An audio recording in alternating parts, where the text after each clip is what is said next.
Buenas tardes para todos. La Filbo en Casa les da la bienvenida a los invitados y a los asistentes a otra conversación de esta programación virtual que hoy cumple su 10º día.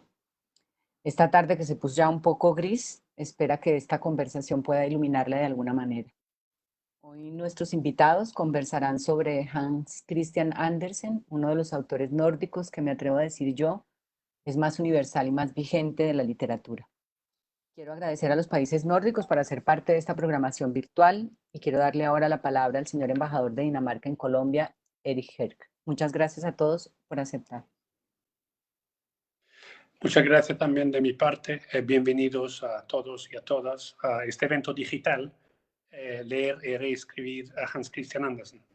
Quería agradecerle a la Corferias, a la Cámara del Libro y también a Filbo, claramente, para hacer posible este evento. Ya desde la semana pasada llevamos programación en el marco de Filbo en Casa. Se han presentado varios aspectos de la cultura nórdica, de los varios países, de Finlandia, de Suecia, de Noruega, y hoy toca a Dinamarca. Entonces, para mí es un gusto, es un honor de abrir este espacio dedicado a resaltar la literatura infantil y más concretamente el papel fundamental que tuvo Hans Christian Andersen en ese campo. Un autor que se hizo famoso no solo en Dinamarca, un personaje icónico en mi país a nivel universal, marcó mi infancia en Dinamarca, como ha marcado la infancia de muchos otros y ojalá de generaciones futuras. Hans Christian Andersen nos deja un legado literario muy fuerte. El evento de hoy es claramente para pasar sus experiencias, análisis, historias a nuevas generaciones. Voy a dejar la palabra ahora a Laura Martínez, una diseñadora, editora y docente universitaria, y de este año también fundadora de una editorial llamada Octobra Studio, que se dedica justamente a divulgar para un público infantil. Muchas gracias de nuevo para conectarse hoy con Filbo en Casa. Espero que sigan la programación con los demás eventos que vamos a tener. Hans Christian Andersen, personaje danés clave. Si tiene interés en saber más sobre la cultura de mi país, las tradiciones, también tengo una programación en nuestras redes sociales bajo el hashtag Dinamarca en Casa. Es decir, puede complementar Filbo en Casa con Dinamarca en Casa y así aprender un poco más de nuestra cultura, literatura y tradiciones. Muchas gracias y disfrutarlo.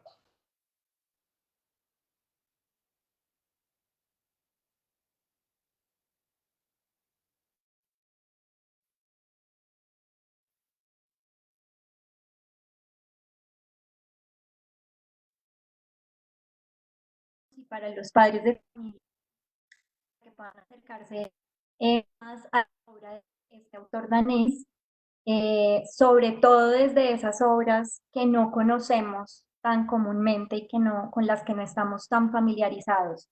Eh, digamos que el espacio que buscamos traer hoy con esta obra, esta primera obra de la editorial, tiene que ver justamente con eso, con rescatar esas obras de este importante autor danés que no han sido civilizadas con anticipación en otros espacios.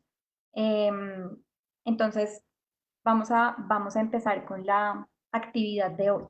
Les quiero contar que, bueno, como les mencionaba, vamos a dirigirla especialmente a los niños, que esperamos que estén muchos de ellos conectados, acompañándonos.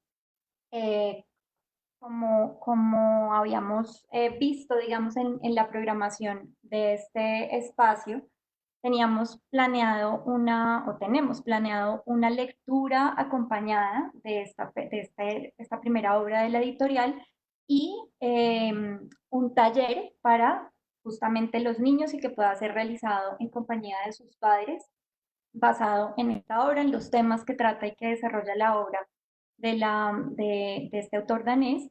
Y pues bueno, vamos a ver si el tiempo nos da, nos parecería genial poder acompañarlos en la realización de la totalidad de la actividad.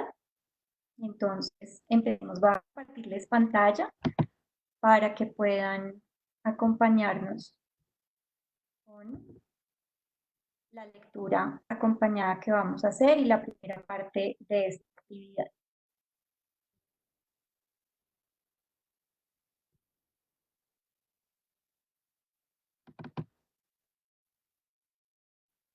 Un segundo, por favor, mientras carga.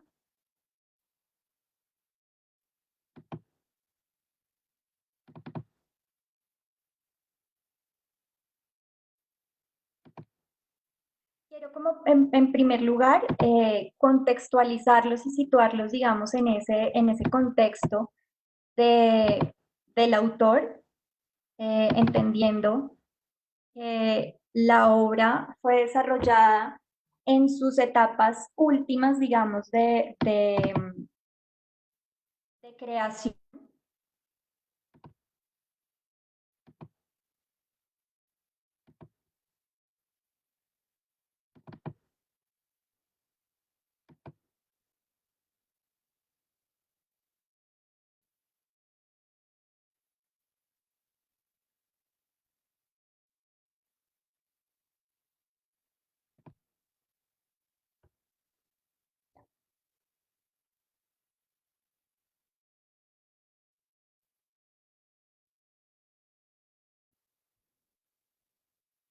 Bueno, quisiera confirmar si ahí están viendo la pantalla.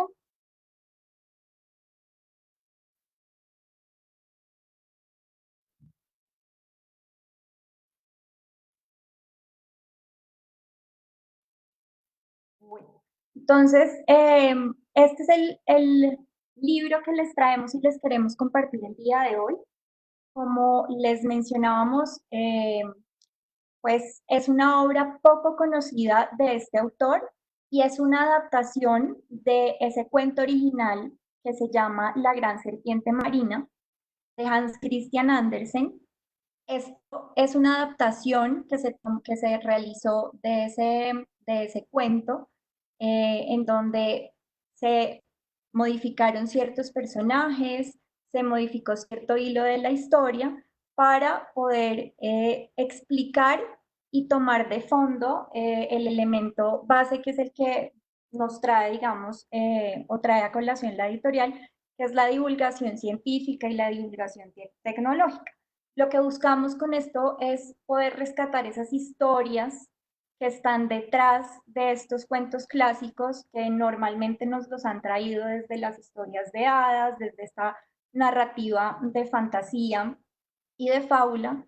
Y lo que queremos, o la propuesta que estamos haciendo con la editorial y con base en esto, en la adaptación de esta obra, es justamente entender cuáles son esas informaciones que acompañan esas historias y que pueden darle otra perspectiva pues a las obras. Entonces, bueno, como les comentaba, vamos a ver de dónde viene este cuento, a leer un fragmento, una parte de este libro y vamos a hacer el taller que es justamente desarrollar uno de los personajes de esta historia.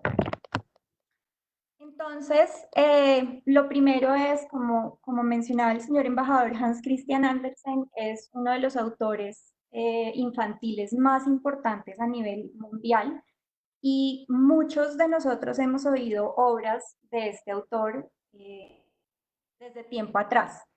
Unas de ellas son, por ejemplo, La Sirenita, El Patito Feo, Frozen. De hecho, esa adaptación que todos conocemos o que tanto conocemos de Disney está basada en La Reina de las Nieves y tiene un sinnúmero de obras, son más de 200 obras desarrolladas, de las cuales en realidad se ha hecho un trabajo de adaptación y de traer a la cultura popular solo en unas específicas. El Soldadito de Plomo, por ejemplo, también hace parte de esas historias. Pero el ejercicio que quisimos hacer con esta publicación fue rescatar esos tesoros escondidos del autor.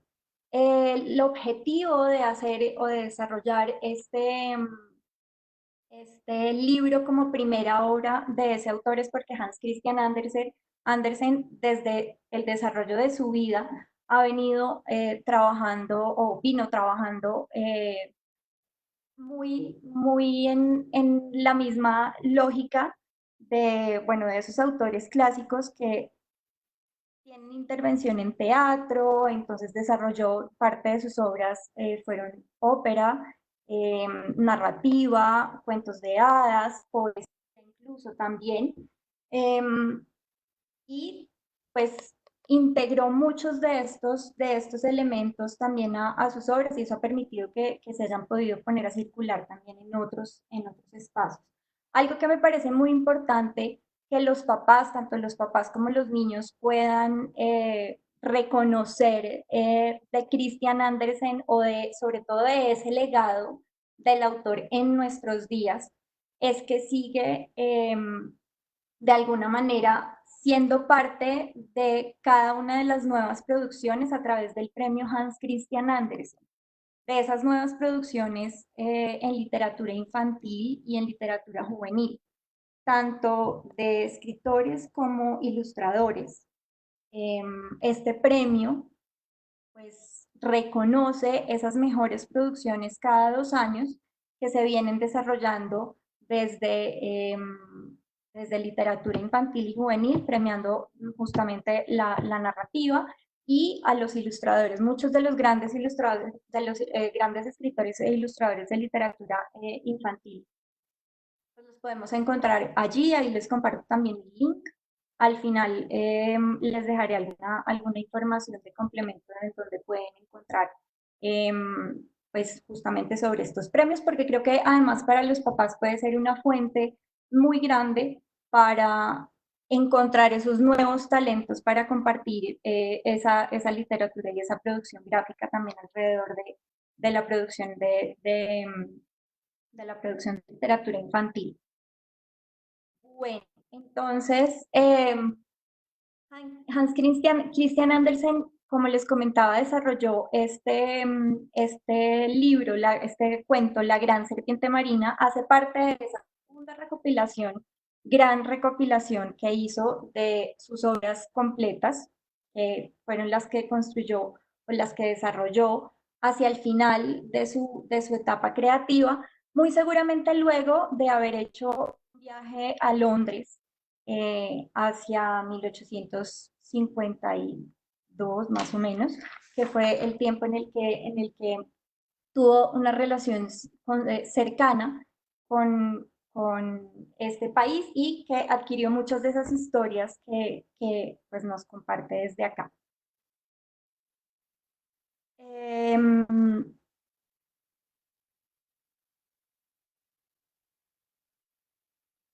Vamos a empezar entonces con la lectura.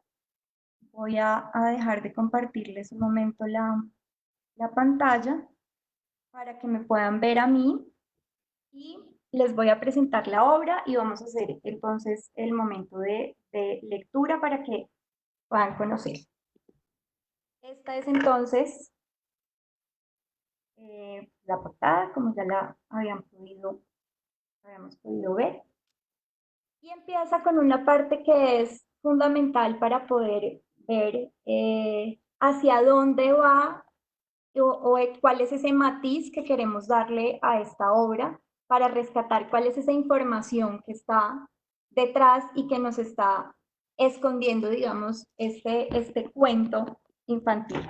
Entonces empieza con una pregunta que es muy pertinente además para nuestro momento, el momento que estamos viviendo. Dice, ¿sabes por qué puedes navegar en Internet? Octópoda y la serpiente que persigue su cola.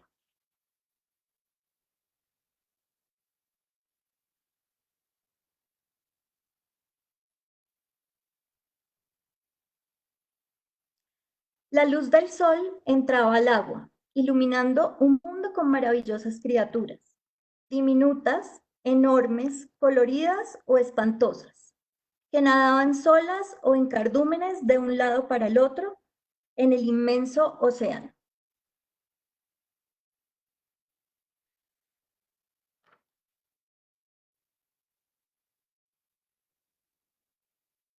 Cuando más a gusto paseaban bajo las aguas diáfanas de lo alto, y con un estruendo irrumpió algo largo, delgado y pesado que parecía no tener fin.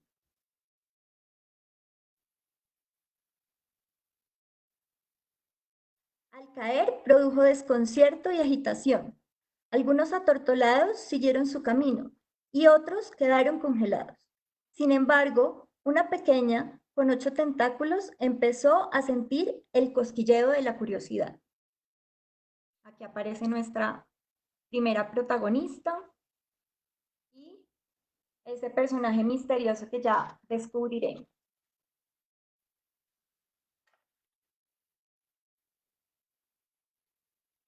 Miró a su alrededor, arriba y abajo, y en las profundidades creyó entrever unos destellos.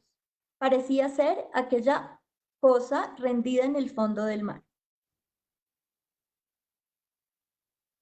¿Qué será? Se preguntó la pequeña mientras emprendió hacia el fondo del mar. Pasaban peces de mil formas y colores, medusas semejantes a flores semitransparentes se arrastraban por la corriente.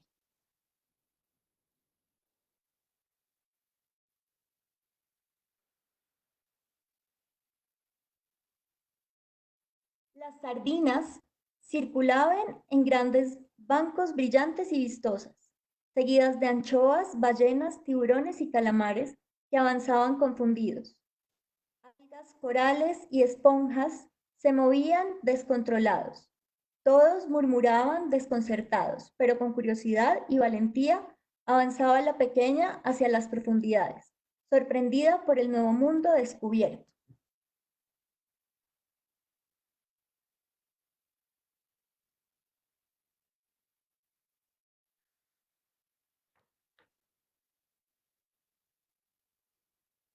Aquí está,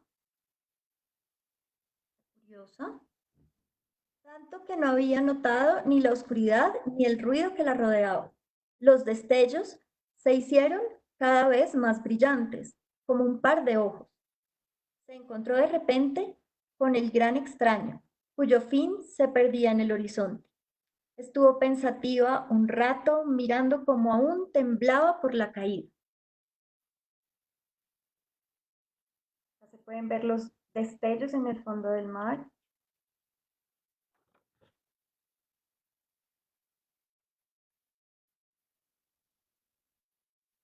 Pacientemente se acercó y sigilosa empezó a detallarlo.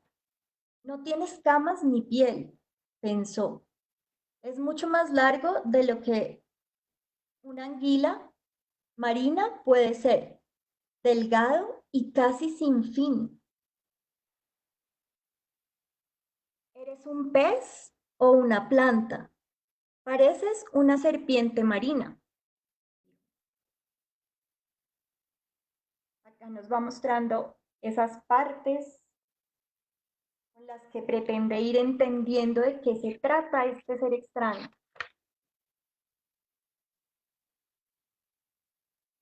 Ni uno ni otro. Vine a cumplir una misión al fondo del mar. Conozco todo lo que se mueve aquí abajo y todo lo que hay allá arriba. Estoy llena de pensamientos. Son ajenos y pasan a través mío. Ando entre canciones y mensajes, entre noticias e historias que vienen desde arriba.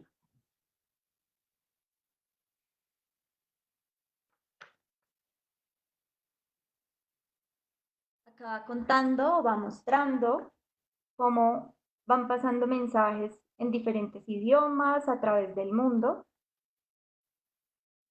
¿Cómo es eso?, preguntó la pequeña. Llevo dentro los mensajes de los humanos. En un segundo recorren centenares de kilómetros de un océano a otro y suben a la superficie para llegar a su destino, dijo el ser sin fin.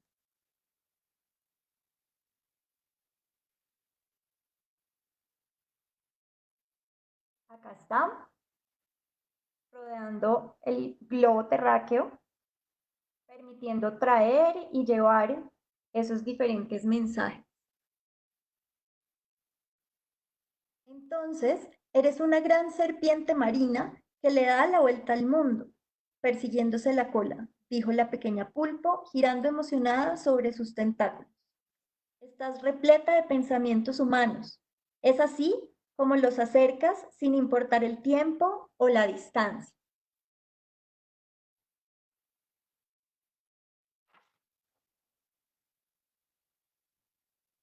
Arriba se ponía el sol. El astro parecía vivísimo fuego. Nubes y luz se tornaron rojizas, reflejando hasta las profundidades, mientras el mar entraba nuevamente en calma y Octópoda regresaba maravillada desde su larga búsqueda.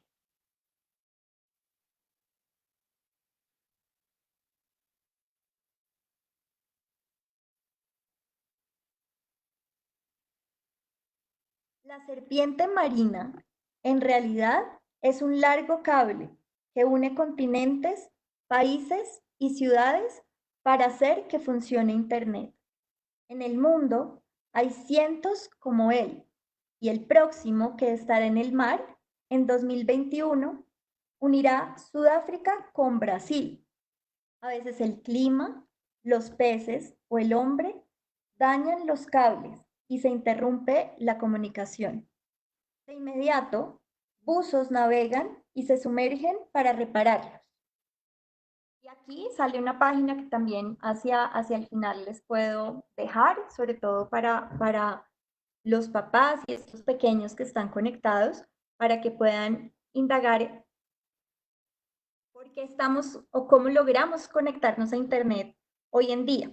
Entonces, esta historia lo que nos trae, o Hans Christian Andersen lo que nos cuenta acá, a través de esa narrativa y de la presentación de sus personajes, es justamente poder entender cómo empieza a darse cómo empiezan a darse esos procesos de comunicación. Este cuento del autor tiene diferentes matices, con la editorial y el foco que tiene, que es justamente de divulgación cultural, divulgación artística, científica, tecnológica. Lo que busca es rescatar cuáles son todos esos elementos adicionales a lo narrativo que nos trae, o nos traen los diferentes autores clásicos, para poderles dar una relevancia y entender cómo funcionaba el mundo también en esos momentos en los que se dio la creación de estas historias, pero además cómo empieza eso a contarnos y a explicarnos eh, de cómo está funcionando el mundo actualmente también. Entonces, eh, este cuento lo que nos comparte es cómo se dio esa historia de las comunicaciones interoceánicas mediante estos seres extraños, maravillosos, incomprendidos de alguna manera, que estaban debajo del mar y que eran instalados en el océano para poder permitir en un principio esa comunicación por medio de telégrafo. Entonces, lo que quisimos fue eso, justamente, mostrar cuál es esa historia que nos trae detrás Andersen a través de este cuento tan bonito.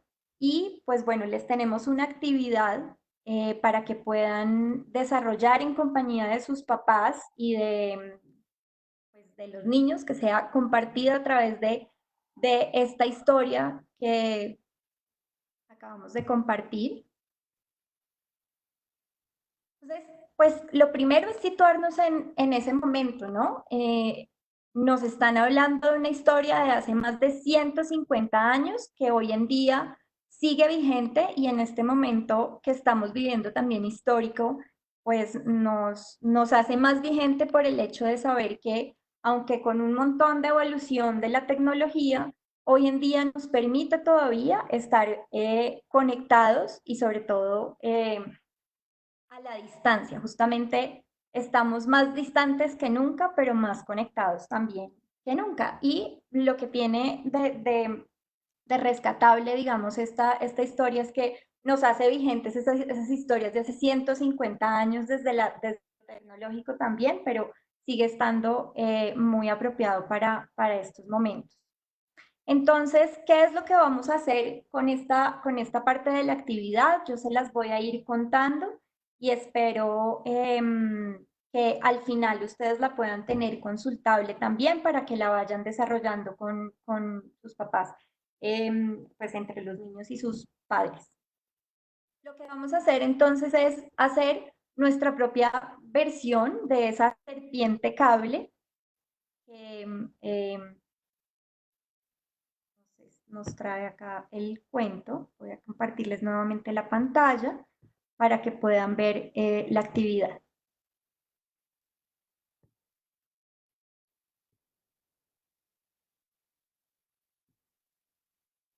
Entonces, vamos a construir esa propia versión para que la tengamos todos en casa. Y lo primero que pues quiero contarles para contextualizar, así como el libro cierra con cuál es ese último cable que se está planeando para permitir y fortalecer esas comunicaciones entre los diferentes continentes y los diferentes países.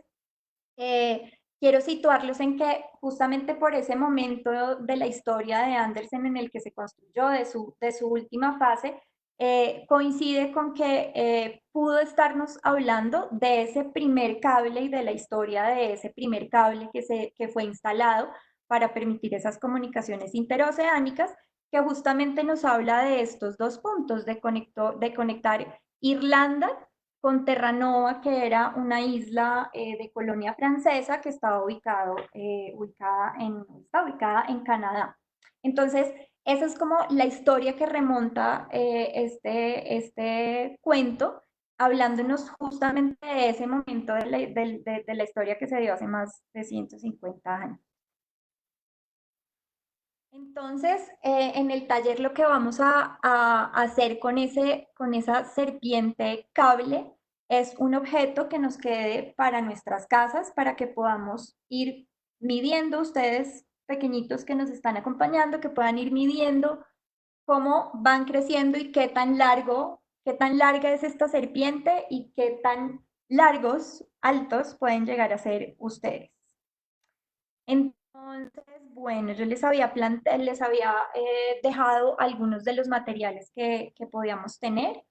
Em, Se los había dejado también en algunas de los anuncios, entonces se los voy a repetir para que puedan tenerlos a la mano. Les voy a explicar rápidamente la actividad y hacia el final, si quieren, respondemos preguntas relacionadas para que ustedes la puedan ir haciendo. Entonces necesitamos papel, cartón, cartulina, cajas de cereal, que las pueden cortar. Si encuentran elementos de reciclaje que puedan tener en sus casas, todo es válido. Puede ser papel pues, reciclado también. Que las puedan cortar en partes iguales, de 3 a 5 trozos de papel o pueden ser más. Necesitamos también marcadores, colores, pintura, tijeras punta roma, pegante, cinta adhesiva o clips, recortes o papel periódico. Y bueno, todo lo que puedan tener de material que les pueda servir para decorar ese metro y esa serpiente cable que vamos a hacer. Entonces, lo que quiero que se imaginen en un primer momento es cómo sería el inicio de ese cable serpiente propio de cada uno de ustedes. Que puedan dibujar en uno de los papeles cómo creen que es la cabeza. ¿Tendrá ojos? ¿Respira? ¿Tiene orejas? ¿Cómo escucha esas historias que contamos los humanos y que le contamos de unos a otros a través de internet o de nuestros teléfonos? ¿Y cómo la lleva a las otras personas, hasta el otro lado del mar? Entonces, quiero que dibujen eso y que puedan imaginar cómo es esa cabeza de alguna manera de ese ser fantasioso y extraño. Y que la puedan pegar en la pared que prefieran, en lo más alto que puedan, que les dé la altura de sus propios brazos, para que puedan ir teniendo esa altura que les va a permitir medir. Esta es la cabeza del mío, por ejemplo.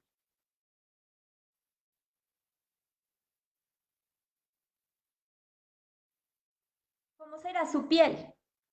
Si no tiene escamas, ¿qué tendrá? ¿Qué recubre a este ser tan extraño y tan desconocido? Lo puedan dibujar y lo puedan ir pegando a lo largo de la línea que van construyendo.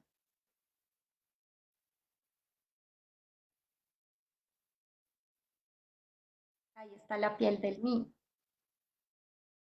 ¿Cómo se mueve dentro del mar? ¿Cómo creen que se va escabullendo entre el agua, la arena, para pasar de un lugar a otro? ¿Tendrá pies, aletas, algún tipo de mecanismo de objeto que le ayude a desplazarse? Lo pueden dibujar en otro papel y lo van pegando hacia abajo.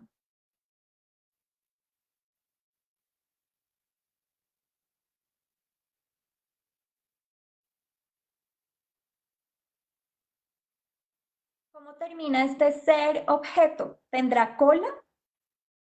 ¿Otros pies? ¿Qué puede tener ese fin que es el que conecta un continente con otro o un país con otro? Lo pueden dibujar en otro papel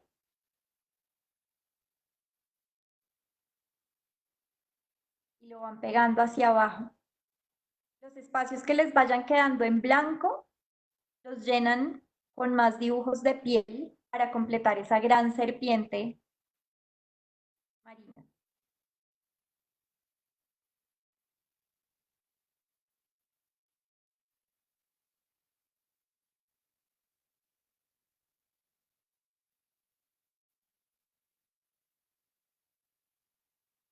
Y la idea es que les quede a ustedes en su casa esa versión propia de ese cable subacuático que además de permitirles comunicarse con estas historias nuevas y estas historias diferentes, les va también permitiendo ver qué tanto van alcanzando esa altura de esa serpiente.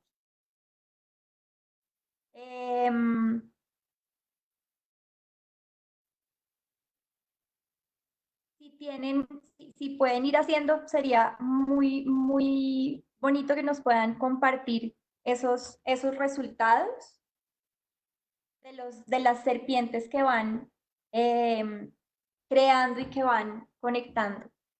Entonces, me gustaría poderlos escuchar, que si están conectados los chiquitos con sus papás, podamos, me puedan contar sobre sus impresiones del cuento y pues resolver dudas sobre el taller. Lo que más me gustaría es poderlos acompañar justamente con esta actividad.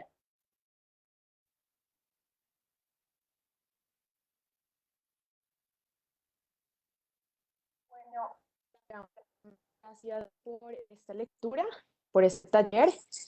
Muchas gracias también a todos los que nos acompañaron en este evento desde sus casas. Mi nombre es Carla Montoya.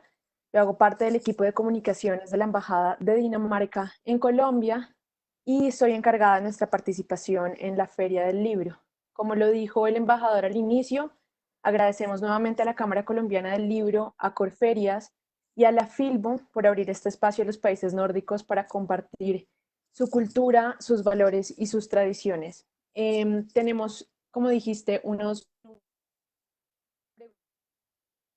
que me llegaron. Primero, Laura, ¿cómo hablarle a los niños de ciencia? Bueno, creo que lo más importante es poder aterrizar esa información y dar contexto justamente a todas esas informaciones que están.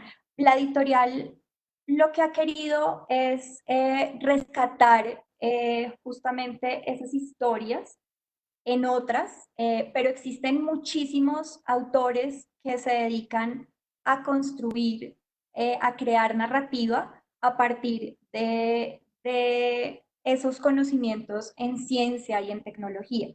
Creo que lo más importante es que lo podamos aterrizar a lenguajes sencillos sin digamos, quitar de medio la complejidad también que tienen estos elementos. Pues los niños son supremamente curiosos y creo que parte de lo que se ha venido trabajando con diferentes tendencias en literatura infantil y sobre todo en estas de divulgación es desinfantilizar un poco esos contenidos y poderlos traer a escenarios complejos en esos lenguajes complejos. También hay que tener en cuenta las edades a las que se les habla pues, de estos contenidos de ciencia o de tecnología, incluso cuando hablamos de divulgación de arte también o de cultura.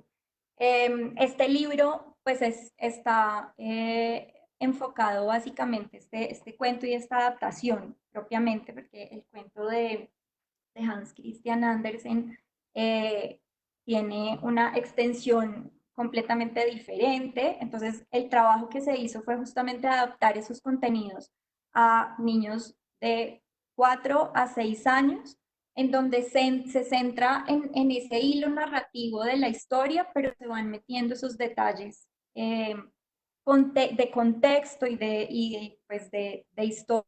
El libro más allá que cuenta, digamos que divulga un hecho científico, pero mucho de cómo lo está contando, sobre todo con los elementos del principio y del final, tienen que ver con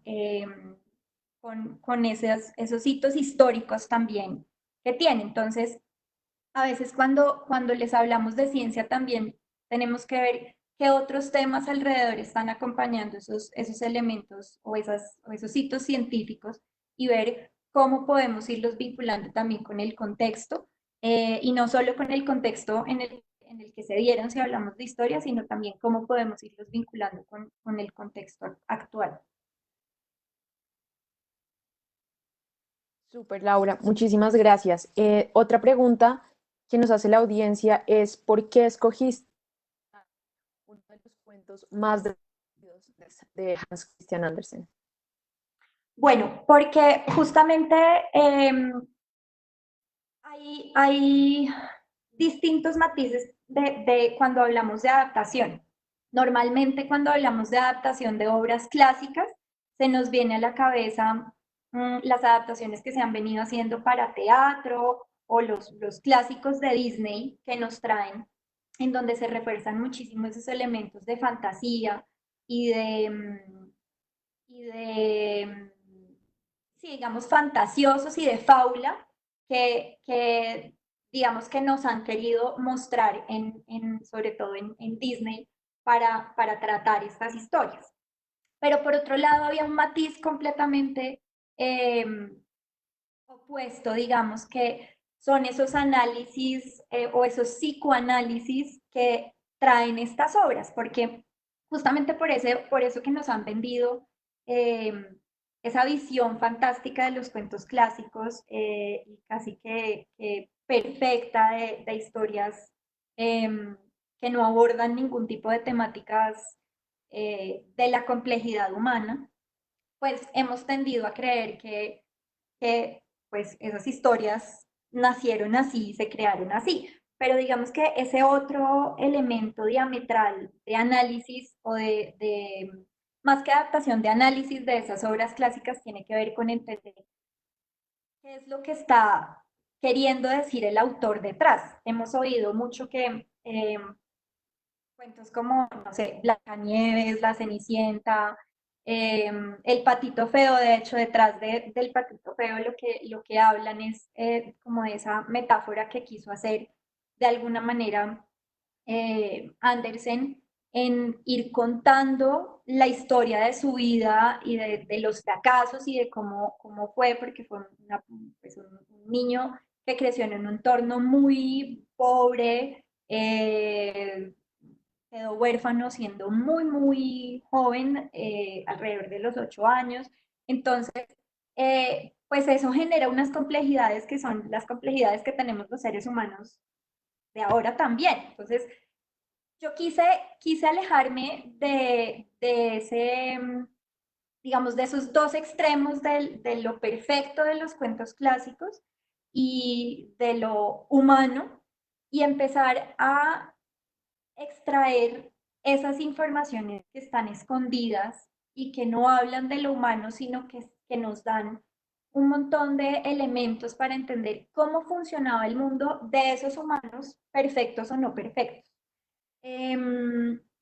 Entonces, haciendo una búsqueda de esas obras clásicas que se han venido adaptando, tienen que ver más con esos elementos de comportamiento y más elementos humanos. Había otro factor, bueno, digamos que por eso tomé la decisión de hacer, pues, con ese objetivo de trabajar desde la divulgación de esos tipos de información.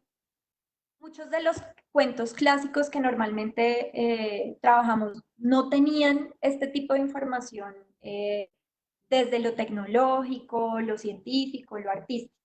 Y había otro elemento que para mí ha sido fundamental en el desarrollo de tanto de la editorial como proyecto, como del libro y digamos, de mi vida en general, que es el mar. Entonces también empecé haciendo ese segundo filtro por cuáles eran esas historias de Andersen que hablaba del mar, sabiendo que pues para Dinamarca también por su ubicación, es un elemento importante. Y digamos que un tercer factor tuvo que ver con poder acercar de alguna manera esos elementos que no son conocidos, entendiendo que es un autor tan relevante para la literatura infantil. Y creo que si hacemos un sondeo rápido de lo que el común de las personas conocemos y de cómo nos forman, digamos, en términos de literatura y de estos autores clásicos, eh, conocemos unas 4 o 6 obras que son las que repetitivamente venimos consumiendo en distintas adaptaciones. Entonces, lo que quise es mostrar estos matices que tienen estos diferentes autores clásicos, porque de alguna manera es un motor para empezar también a acercarnos a esos diferentes autores desde las obras justamente no conocidas.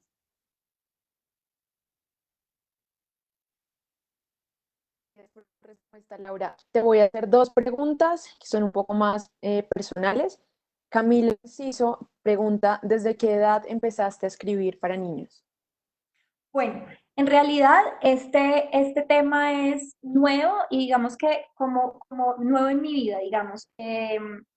Esta obra es una adaptación, es decir, ese cuento de Christian Andersen, como les contaba anteriormente, tiene una extensión completamente diferente, incluso el lenguaje también es distinto.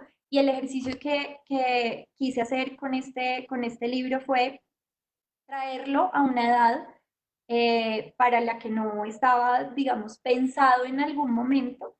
Y el foco fue ese trabajo de adaptación del texto y de las ilustraciones. Entonces, digamos que yo formalmente para niños, esta es la primera obra que trae la editorial y pues que desarrolló yo. Pero lo que sí tiene este libro de especial es que es un momento, y justamente de lo que tú me decías, Carla, de ese momento personal de vida en el que estaba, en el que eh, quise unir muchísimos elementos. Entonces, la ilustración, yo soy diseñadora industrial de formación, eh, y lo que pues siempre me ha gustado mucho las artes gráficas, y lo que quise traer en este momento fue justamente la vinculación de esas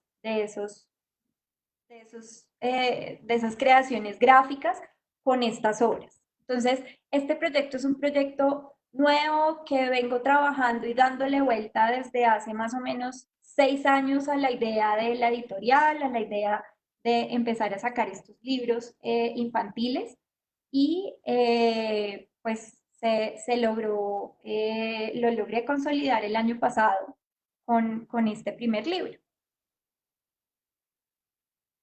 Listo. Y por la misma línea voy a unir dos preguntas que hacen María Angeli González y Alejandra Pérez. La primera es, ¿este proyecto lo hiciste tú sola o con más personas? Y la segunda es, ¿cuánto tardaste en desarrollar la adaptación? Bueno, para responder a la primera pregunta, y de hecho tenemos otro espacio programado con Filbo para este sábado, que tiende más a hablar justamente de estos temas de cómo ha sido el proceso de edición y, digamos, de autoedición, pero sobre todo de autogestión en el sector editorial. Este libro se desarrolló en un espacio muy bonito y creo que eso lo vamos a ahondar el sábado justamente, que es son esos colectivos de artes gráficas, del sector editorial, que empiezan a fomentar y hacer un montón de ejercicios de fomento de este tipo de producción o de creaciones. Entonces, Volcán Ediciones está haciendo o hace con cierta periodicidad unos talleres de producción editorial que son muy completos y digamos que en Colombia nos hace falta muchos espacios de formación eh, real para editores o para futuros editores. Entonces, espacios como Casa Tinta o como el ejercicio justamente de Volcán Ediciones empiezan a ser supremamente importantes para personas como yo que queremos empezar a trabajar en el sector editorial eh, y que además tenemos un interés por llevar los proyectos de principio a fin, que ese es otro elemento. Digamos que por mi perfil y un poco para responder la pregunta anterior de hace cuánto empecé a escribir, por mi perfil a mí lo que me gusta de los libros es el proceso completo. A mí me gusta mucho involucrarme en el texto, en el desarrollo del texto, en la edición del texto, en hacia dónde va, pero también me gusta mucho involucrarme en el concepto que tiene detrás y cómo ese concepto justamente ayuda a perfilar esa narrativa o esos textos que se construyan en cualquiera que sea de los géneros, eh, pero además cómo empieza digamos, a verse ese concepto relacionado con las decisiones de papel que se toman, con las decisiones del formato, con las decisiones más mínimas del libro como objeto, con esas decisiones de interacción, que este, por ejemplo, tiene muchos elementos como de interacción, como estos que tiene acá, y los stickers para que los niños puedan pegar, que brillan en la oscuridad, y todo eso empieza a estar ligado a esas decisiones de concepto, pero también en gestionarlas, en buscar esos espacios para que sean visibles, en ver cómo se puede hacer la distribución. Y entonces, eh, digamos que lo hice como proyecto editorial. La producción es mía, pero el marco fue un marco muy importante que debería apoyarse mucho más en toda esta cadena del libro, que son justamente esos colectivos y esos espacios de formación para nuevos editores. Entonces, la editorial soy yo, las ilustraciones las desarrollé yo también, la adaptación del texto, todo el proceso de distribución pues está también a mi cargo, porque es parte del reto y entiendo también que pues, en un futuro y en la medida en la que el proyecto de editorial empiece a tener un peso distinto en mi vida, digamos, en mi profesión también, pues será necesario empezar a asumir otra serie de decisiones alrededor de lo que está haciendo. Pero por ahora el gusto de hacer este desarrollo es poder entender y acompañar cada una de esas etapas de creación del libro y por ahora ese interés mío es el descubrimiento de esas historias distintas, muy seguramente a futuro la gestión de esas historias distintas y no encontradas ya como editorial y de pronto no como autora, también impliquen no solo recurrir a esos autores clásicos, sino la búsqueda y fomentar, digamos, ese rol de la editorial como editorial muy a futuro, la búsqueda de esos nuevos talentos también en lo infantil, que es clave. La segunda pregunta, Carla, ¿me la puedes recordar, por favor? Sí, era ¿cuánto tiempo tardaste en desarrollar la adaptación? Bueno, esto también tiene que ver como con los ritmos personales. La idea surgió más o menos hace 6, 7 años que estaba viviendo en otro país y empecé a descubrir una serie de elementos y fue un momento personal justamente en el que empecé a tomar decisiones de unir muchos o algunas de las habilidades que tengo para poderlas hacer un modo de vida. Entonces, la idea surgía yo allá, desarrollé una primera versión con algunas páginas ilustradas, con la portada, y ahí se quedó. De hace 6 años acá, en algún momento retomaba, iba cuadrando textos, pero en realidad el momento, como el momento decisivo fue el año pasado. Este tipo de proyectos editoriales toman más o menos, bueno, los tiempos editoriales son largos y a veces es difícil que como entender todo lo que hay detrás de un libro, todas las personas que intervienen también detrás de un libro. Eh, pero fueron más o menos 6 meses entendiendo también toda esta parte de poderle dar visibilidad, encontrar espacios para su difusión, para su distribución. La producción como tal puede llegar a ser rápida, pero digamos que todo lo que hay detrás del momento de imprimir un libro toma tiempo. Hacer las ilustraciones, trabajar los textos. Bueno, para agregar algo en la pregunta anterior, digamos que yo estuve involucrada en todo el proceso, pero obviamente en Volcán Ediciones, pues Inti, que es la persona que gestiona y que abre estos espacios para los nuevos editores o las personas que queremos ser editores y que nos queremos o nos estamos formando. Y pues obviamente ya como equipo editorial, yo sí recurrí, tuve una correctora de estilo, un editor que también con quien también hablamos mucho sobre los diferentes matices que tiene esta historia, pero ya enfocándolo digamos, en ese nicho de esta edad, pues se empezaron a tomar las decisiones que hoy dejan este proyecto. Muchísimas gracias, Laura. Lastimosamente se nos acabó el tiempo, pero como lo dijo Laura, los invitamos a todos. Este es a través de las redes de Facebook, un momento en el que estamos hablando de otros temas relacionados con esta obra de Laura. Pues siendo este el cierre, muchísimas gracias a quienes hicieron parte de esta experiencia nórdica digital. Muchas gracias por conectarse. Recuerden que todavía pueden encontrar en las redes de Filbo los videos y conferencias pasados. Y además pueden ingresar a la página web de los países nórdicos www.thinknordic.org, donde podrán encontrar la programación nórdica de la Filbo en casa y además podrán conocer de los 5 países nórdicos y las actividades que hemos venido planeando y en las que por supuesto esperamos su participación. Los invitamos a pensar nórdico y seguir conectados con la programación que la Filbo estará llevando a sus casas hasta el próximo 5 de mayo. Muchísimas gracias, Laura. Que estén muy bien. Muchas gracias a todos. Muchas gracias a ustedes, gracias a todos.